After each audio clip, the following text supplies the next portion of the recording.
राम राम जी, आपका अपने YouTube channel team royal rifle पर स्वागत है। आपको बता दें, आज कहानी सुनाएंगे आनंदपाल सिंह, राजस्थान के सबसे बड़े गैंगस्टर की। दोस्तों, अगर आप ये वीडियो Facebook पर देख रहे हो तो चैनल को लाइक करें, और अगर YouTube पर देख रहे हो तो चैनल को सब्सक्राइब करके बेल आइकन दबाएं। आपको बता दें दोस्तों, हमारे एक न्यू मेंबर जुड़े हैं, पंकज बिश्नोई नाम के। इन्होंने चैनल को ज्वाइन किया है, इनका हम सभी स्वागत करते हैं। आप भी अपना नाम वीडियो में फीचर कर सकते हो चैनल को ज्वाइन करके। अगर बात करें आनंदपाल सिंह की, तो आनंदपाल सिंह राजस्थान के सबसे बड़े गैंगस्टर क्यों कहलाते थे, उनकी इमेज कैसी थी लोगों के बीच में, साथ साथ एक न्यू टॉपिक जो हम कहानियों में अब लेने वाले हैं वो है वेल्थ, उनकी इनकम सोर्स और उनकी प्रॉपर्टी के बारे में भी कुछ आपको बताएंगे। साथ साथ आपको बताएंगे कि उनके एनकाउंटर से पहले और एनकाउंटर के बाद जो राजस्थान में सीन हुआ उसके बारे में। 50,000 लोग 20 दिनों तक सड़कों पर बैठे रहे। शोक सभा में 12 जुलाई को 2 लाख से ज़्यादा लोग इकट्ठे हुए। ऐसी क्या बात थी, ऐसी क्या इमेज थी? 2 तरह की इमेज लोगों ने बना रखी थी। पहली जो मीडिया ने लोगों के दिल में बैठाई वो थी क्रूर हत्यारे की, तो दूसरी जो लोग उनसे प्यार करते थे उन्होंने एक इमेज बना रखी थी रॉबिन हुड की। आज आपको कहानी सुनाएंगे, आप लोग डिसाइड करना कि आनंदपाल सिंह एक क्रूर हत्यारे थे या एक रॉबिन हुड, और नीचे कमेंट जरूर करना ताकि हमें भी पता लग सके आपकी सोच आनंदपाल सिंह के बारे में क्या है। तो चलिए ज़्यादा देर नहीं करते, इस वीडियो को शुरू करते हैं। आनंदपाल सिंह का जन्म नागौर डिस्ट्रिक्ट राजस्थान के एक सांवरात गाँव पड़ता है, वहाँ पर हुआ। रावना राजपूत परिवार में जन्मे आनंदपाल सिंह के पिता का नाम था हुक्म सिंह चौहान। दोस्तों, शुरू से ही पढ़ाई लिखाई में बहुत अच्छे थे आनंदपाल सिंह। साथ ही आनंदपाल सिंह के पिताजी चाहते थे कि Anandpal Singh Indian army join करे और देश की सेवा करे। आनंदपाल सिंह का कुछ और सपना था। उन्होंने टीचर बनने के लिए मंदे टाइम में बीएड करी, जिसके बाद IPS IAS की तैयारी करी, पर उस चीज़ में वो सफल ना हो पाए। दोस्तों, आपको बता दें, इसके बाद उनकी शादी होती है। शादी वाली घटना हर एक YouTube की वीडियो और Facebook पर जो आनंदपाल सिंह की कहानियां उन पे सब पे पड़ी है। कैसे आनंदपाल सिंह को उनकी ही शादी में घोड़ी पर नहीं बैठने दिया गया था कुछ गांव के दबंगों द्वारा। तब आनंदपाल सिंह ने अपने दोस्त, कॉलेज टाइम से दोस्त जीवन राम गोदारा को बुलाया, और जीवन राम गोदारा ने उस टाइम आनंदपाल सिंह की शादी करवाई, बड़ी धूमधाम से शादी करवाई। अब बात करें अगर जीवन राम गोदारा की और आनंदपाल सिंह की, इनकी दोस्ती कॉलेज टाइम से थी। आनंदपाल सिंह शुरू से ही पॉलिटिक्स में बहुत इंटरेस्ट था आनंदपाल सिंह का, और कॉलेज लाइफ में भी वो एक स्टूडेंट लीडर रहे। वहीं पर ही दोस्ती हुई थी जीवन राम गोदारा की और आनंदपाल सिंह की। दोस्तों, आपको बता दें, जीवन राम गोदारा और आनंदपाल सिंह की दोस्ती के किस्से ना सिर्फ नागौर बल्कि पूरे राजस्थान में थे। कैसे फिर वो दोस्ती दुश्मनी में बदल गई और आनंदपाल सिंह ने जीवन राम गोदारा का कत्ल कर दिया, यही कहानी है सारी। दोस्तों, जब उनके साथ आनंदपाल सिंह के ये घटना हुई थी शादी वाली, उसके बाद उन्होंने सोचा था कि पॉलिटिक्स में आना है। और ये जो लोगों की सोच है, क्योंकि आनंदपाल सिंह रावना राजपूत थे और गांव के राजपूतों ने उनके साथ जो व्यवहार किया उससे उनकी एक सोच थी कि मैं पॉलिटिक्स में आकर लोगों की ये सोच है इसको बदलूं। इसी कड़ी में गाँव के चुनाव लड़े और गाँव के चुनावों में जीते। अगर बात करें रावना राजपूत और राजपूतों में, तो ज़्यादा डिफरेंस नहीं होता है। एक डिटेल वीडियो इसके बारे में हम आपको बनाकर सारी बता देंगे। दोस्तों, गांव के चुनाव जीतने के बाद आनंदपाल सिंह ने लाडनू से चुनाव लड़े, जहां पर एक मंत्री के बेटे से वो सिर्फ 2 वोटों से हार गए। बताया जाता है कि इस 2 वोट की जीत के बाद मंत्री के बेटे ने आनंदपाल सिंह पर झूठे मुकदमे करवा दिए, जिसके बाद आनंदपाल सिंह के साथ थाने में दुर्व्यवहार हुआ। उसी दिन से आनंदपाल सिंह की सोच बदल गई और उनके जो हाथों में कलम थी उस हाथ में बंदूक आ गई। गैंगस्ट्री उसी दिन से आनंदपाल सिंह की शुरू हो गई, और उस दिन के बाद पूरे राजस्थान ने आनंदपाल सिंह का एक दूसरा ही रूप देखा। अपने क्रिमिनल लाइफ की शुरुआत आनंदपाल सिंह ने शराब की तस्करी से करी। दोस्तों, आपको बता दें, सन 1999 और 2000 के टाइम में सबसे बड़ा काम अगर 2 नंबर का कोई हुआ करता था वो था शराब की तस्करी का। जितने भी राजस्थान के दबंग और बड़ी गैंग थी वो सब इस काम को ही किया करते थे। आनंदपाल सिंह जब शराब की तस्करी में उतरे तो उसने बड़े बड़े गैंगों की छुट्टी कर दी। दोस्तों, आपको बता दें, शराब की तस्करी के दौरान ही आनंदपाल सिंह ने कई मर्डर करे, जिनमें नानूराम हत्याकांड, दोस्त जीवन राम गोदारा का हत्याकांड, जिसमें बताया जाता है कि पूरी कार्बाइन उन्होंने जीवन राम गोदारा के ऊपर खाली कर दी थी। नानूराम हत्याकांड इतना तगड़ा कांड था कि उसके कांड के बाद जिसने उस कांड की कहानी सुनी वो सब हैरान रह गए। इसके बाद फोगाट का मर्डर, साथ साथ दर्जनों murder case, kidnapping, extortion, attempt to murder जैसी बहुत बड़ी बड़ी घटनाएं आनंदपाल सिंह ने अंजाम दी। इसी बीच एंट्री होती है अनुराधा चौधरी की, जिसको आनंदपाल सिंह की गैंग का मास्टरमाइंड बताया जाता है। यह सिलसिला चलता रहा, क्रिमिनल लाइफ चलती रही। पॉलिटिक्स में भी लोग आनंदपाल सिंह का लोहा मानने लगे। जहां आनंदपाल सिंह जिसकी सपोर्ट कर देते थे वो ही पॉलिटिशियन जीत जाया करता था। इसी बीच क्राइम के साथ साथ कुछ लोग बताते हैं कि आनंदपाल सिंह ने रॉबिनहुड इमेज भी बनाई। वो इमेज कैसे बनाई ये आपको हम आगे बताएंगे। दोस्तों, क्रिमिनल लाइफ इतनी बड़ी है कि अगर मैं आनंदपाल सिंह की क्रिमिनल लाइफ के बारे में बताने लगूं तो ये वीडियो कम से कम 1.5-2 घंटे की बन जाएगी। आज क्रिमिनल लाइफ की बात ना करके कुछ और जो इंटरेस्टिंग फैक्ट्स मैंने इकट्ठे किए हैं वो आपको बताता हूं। वैसे तो आनंदपाल सिंह की जिंदगी में बहुत से लोग आए, जैसे जीवन राम गोदारा, फोगाट, राजू ठेठ, साथ साथ बनौदा और अनुराधा चौधरी। इनकी अगर कहानी हम सुनाएं तो एक डिटेल वीडियो सबकी अलग अलग हमें बनानी पड़ेगी। तो दोस्तों, आज इतना डिटेल में नहीं जाते, ऊपर ऊपर से आपको बताते हैं कि अनुराधा चौधरी के आने के बाद कैसे आनंदपाल सिंह ने अपनी जो दौलत थी, धन दौलत थी, उसको बढ़ाया। एक बहुत सीनियर ऑफिसर से सवाल पूछा गया था उस टाइम कि आनंदपाल सिंह के पास कोई सोर्स ऑफ इनकम नहीं है तो उनके पास इतनी प्रॉपर्टी आई कैसे। क्या आपको पता है, आनंदपाल सिंह की प्रॉपर्टी के बारे में बताते हुए उस पुलिस ऑफिसर ने बताया कि आनंदपाल सिंह के पास 360 बीघा धरती थी, खेत थे, साथ साथ जयपुर के एक पॉश इलाके में 2 फ्लैट्स थे जिनकी कीमत उस टाइम 1-1 करोड़ रुपए थी। साथ ही आनंदपाल सिंह की लड़की विदेश में पढ़ा करती थी और उनका लड़का पुणे के एक बहुत बड़े और महंगे स्कूल में पढ़ा करता था। इस चीज़ को बताते हुए पुलिस ने भी ये माना कि कोई भी सोर्स ऑफ इनकम ना होने के बावजूद आनंदपाल सिंह एक राजा की जिंदगी जीता था।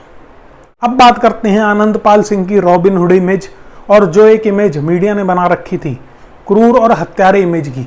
दोस्तों, आपको बता दें, दर्जनों केस, लाखों रुपए का इनाम, मर्डर केसेस, एक्सटॉर्शन, किडनैपिंग और अटेम्प्ट टू मर्डर होने के बावजूद आनंदपाल सिंह के लिए लोगों के दिलों में बहुत प्यार था। ये मान लीजिए कि ना सिर्फ राजपूत समाज बल्कि पूरे एक राजस्थान में एक ऐसा समूह था जो आनंदपाल सिंह को रॉबिनहुड की दर्जा दिया करता था। इसके पीछे कारण था कि आनंदपाल सिंह अमीरों से लूट के गरीबों में दान किया करता था। दोस्तों, आपको बता दें, साथ साथ आनंदपाल सिंह की एक बहुत बड़ी फैन फॉलोइंग थी जिसकी वजह थी सोशल मीडिया और उनकी इमेज जो वो दिखते थे। सोशल मीडिया की बात ऐसी थी कि आनंदपाल सिंह हमेशा सोशल मीडिया, फेसबुक के थ्रू पुलिस को ललकारा करता था। आपको बता दें, आनंदपाल सिंह के लाखों फॉलोअर्स उस टाइम फेसबुक पर हुआ करते थे। दोस्तों, इस फॉरेन फॉलोइंग का एक कारण था उनकी बॉलीवुड विलेन वाली इमेज। हमेशा आप लोगों ने भी देखा होगा कि मोस्टली आनंदपाल सिंह कभी बाल बढ़ा कर रखते थे तो कभी काले चश्मे, काली लेदर की जैकेट और बड़ी बड़ी दाढ़ी मूछ। इसी के साथ साथ बॉडी भी बहुत अच्छी बना रखी थी आनंदपाल सिंह ने, जो लोगों को आनंदपाल सिंह के बारे में और आनंदपाल सिंह की तरफ अट्रैक्ट करती थी। इसी इमेज और फैन फॉलोइंग का नतीजा था कि उनके एनकाउंटर के बाद सन 2018 8 जनवरी को क्राइम पेट्रोल, एक बहुत बड़ा शो है, उस पर आनंदपाल सिंह का पूरा एपिसोड चलाया गया। दोस्तों, उस एपिसोड का नंबर था 686। इसके बाद दिसंबर 2019 में एक सीरीज है G5, जो कि एक OTT प्लेटफॉर्म है, G5 पर अवेलेबल है, रंगबाज फिर से, जो पूरी की पूरी आनंदपाल सिंह के ऊपर बनी हुई है। दोस्तों, उस सीरीज में जिम्मी शेरगिल ने आनंदपाल सिंह का रोल किया है। बहुत अच्छी सीरीज है, हालांकि 100% सच नहीं है, बट बहुत अच्छी सीरीज है, आप लोग जरूर देखें। ये बात हो गई आनंदपाल सिंह की इमेज की। अगर बात करें आनंदपाल सिंह के इंटरेस्ट की, तो आनंदपाल सिंह को महंगे हथियारों का बड़ा ही शौक था। AK-47 गन हमेशा आनंदपाल सिंह अपने साथ रखता था, जिससे पुलिस वालों पर भी कई बार हमला किया गया। 2012 में जयपुर के नज़दीक एक फार्म हाउस पर जब आनंदपाल सिंह को अरेस्ट किया गया तो वहां पर आनंदपाल सिंह के पास AK-47 के साथ साथ एक बुलेट प्रूफ जैकेट भी मिली। आपको बता दें, आनंदपाल सिंह की हमेशा से फेवरेट थी स्कॉर्पियो गाड़ी। स्कॉर्पियो गाड़ी का भी एक किस्सा है, वो आपको बताते हैं। आनंदपाल सिंह को हमेशा ही बुक्स और नॉवल पढ़ने का बहुत शौक था। उनकी एनकाउंटर के बाद स्कॉर्पियो गाड़ी में 2 बुक्स मिली थी। पहली बुक थी सुपर ब्रेन और दूसरी थी लाइफ ऑफ अ पाई। आप अंदाजा लगा सकते हो, इंग्लिश की इन बुक्स को पढ़कर आनंदपाल सिंह ने फर्राटेदार इंग्लिश बोलनी सीखी। काफ़ी सारे इंटरव्यूज़ यूट्यूब पर भी पढ़े हैं, आप लोग उनको देख सकते हो, जिसमें आनंदपाल सिंह फर्राटेदार इंग्लिश बोल रहे हैं। 2012 में जब आनंदपाल सिंह को उनके फार्म हाउस से अरेस्ट किया गया, उसके बाद कुछ दिन तक जेल में आनंदपाल सिंह अपनी गैंग को चलाता रहा। इसी बीच राजू ठेठ के साथ गैंग वॉर चल रही थी, जिस कड़ी में राजू ठेठ ने जेल में ही आनंदपाल सिंह को मरवाने का प्लान बनाया और आनंदपाल सिंह पर गोलियों से हमला करवा दिया। इस हमले के दौरान बलवीर बनौदा ने आनंदपाल सिंह के आगे कूदकर अपनी जान न्यौछावर कर दी और आनंदपाल सिंह की जान बचा ली थी। तो दोस्तों, उस दिन के बाद आनंदपाल सिंह ने बदला लेने का मन बना लिया था। उसी कड़ी में आनंदपाल सिंह कोर्ट ले जाते टाइम फरार हो गए। 2015 से लेकर 2017 तक फिर आनंदपाल सिंह कभी हाथ नहीं आए। 2017 मई में जब आनंदपाल सिंह के एनकाउंटर की मांग ज़्यादा ही उठने लगी, क्योंकि पॉलिटिकली बहुत ही ज़्यादा आनंदपाल सिंह इन्फ्लुएंस थे, सरकारें बनाना बिगाड़ना आनंदपाल सिंह के बाएं हाथ का खेल था उस टाइम, क्योंकि पूरा ही राजस्थान में एक समूह ऐसा था जो आनंदपाल सिंह के लिए जान न्यौछावर करता था। दोस्तों, मई 2017 में उनके वकील AP Singh governor of Rajasthan Kalyan Singh के पास जाते हैं। कल्याण सिंह वही व्यक्ति हैं जो पहले उत्तर प्रदेश के पूर्व मुख्यमंत्री भी रहे हैं और जिनको मारने के लिए श्री प्रकाश शुक्ला ने 6 करोड़ रुपए की सुपारी ली थी। आपको बता दें, AP सिंह वकील जो आनंदपाल सिंह के थे, वो गवर्नर के पास जाकर ये बोलते हैं कि आनंदपाल सिंह सरेंडर करना चाहते हैं, उनका एनकाउंटर ना हो। इसी कड़ी में AP Singh high court of Rajasthan भी मूव करते हैं, जहां चीफ जस्टिस से वो गुहार लगाते हैं कि आनंदपाल सिंह को सरेंडर करवाया जाए और पॉलिटिकल किलिंग से बचाया जाए। पॉलिटिकल किलिंग इसलिए नाम दिया गया इस एनकाउंटर को क्योंकि आनंदपाल सिंह के वकील और आनंदपाल सिंह के फैमिली वालों का ये मानना था कि आनंदपाल सिंह का एनकाउंटर एक पॉलिटिकल किलिंग है। दोस्तों, 24 जून 2017 को चूरू डिस्ट्रिक्ट में एक गांव पड़ता मालोसर, वहां पर पुलिस को खबर मिलती है कि आनंदपाल सिंह छुपे हुआ है। आनंदपाल सिंह को घेरा जाता है और रात को 24 जून 2017 आनंदपाल सिंह का एनकाउंटर कर दिया जाता है। इस एनकाउंटर में हरियाणा पुलिस, राजस्थान पुलिस, साथ साथ SOG का पूरा एक ऑपरेशन था। इसके बाद पूरे राजस्थान में एक तरह से एक आंदोलन छिड़ गया। उस आंदोलन की यही मांग थी कि आनंदपाल सिंह का जो एनकाउंटर है वो गलत है। आनंदपाल सिंह सरेंडर करना चाहता था, पर पुलिस ने पॉलिटिकली इन्फ्लुएंस होकर आनंदपाल सिंह का एनकाउंटर कर दिया। बट पुलिस की और उसकी फैमिली की 2 अलग अलग स्टोरी हैं। दोस्तों, 24 जून 2017 को एनकाउंटर होने के बाद आनंदपाल सिंह के परिवार वाले और उनके चाहने वाले, लगा लो आप 50,000 से 1 लाख लोग डेली सड़क पर बैठा करते थे। 20 दिन तक आनंदपाल सिंह की बॉडी फ्रीज में रखी रही। 12 जुलाई 2017 को एक शोक सभा अनाउंस होती है, जिसमें 2 से 3 लाख लोग अपनी श्रद्धांजलि देने आनंदपाल सिंह को वहां पहुंचते हैं। सभी की एक तरफा मांग थी कि आनंदपाल सिंह की CBI जांच हो, क्योंकि उनके घर वालों को लगता था कि आनंदपाल सिंह का जो ये एनकाउंटर हुआ है फर्जी हुआ है। इसी पे पुलिस का मानना था कि आनंदपाल सिंह को मौका दिया गया था सरेंडर करने का, बट आनंदपाल सिंह ने सामने से फायर कर दी, जिसमें पुलिस के 2 जवान घायल हुए।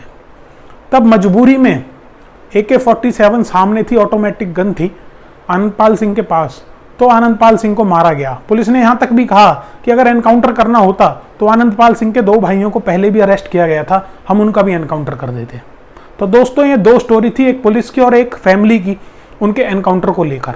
12 जुलाई 2017 की जो 2 से 3 लाख लोगों की शोक सभा थी, उसके बाद सरकार के पसीने छूट गए। सरकार ने अपनी मशीनरी यूज करके आनंदपाल सिंह की फैमिली को 13 जुलाई को बुलाया, जिसके बाद उनसे रिक्वेस्ट करी गई कि आप आनंदपाल सिंह का अंतिम संस्कार कर दीजिए। दोस्तों, आपको बता दें, आनंदपाल सिंह की मां ने मना कर दिया, बट फोर्सफुली उनके भाई के द्वारा आनंदपाल सिंह का अंतिम संस्कार करवा दिया गया।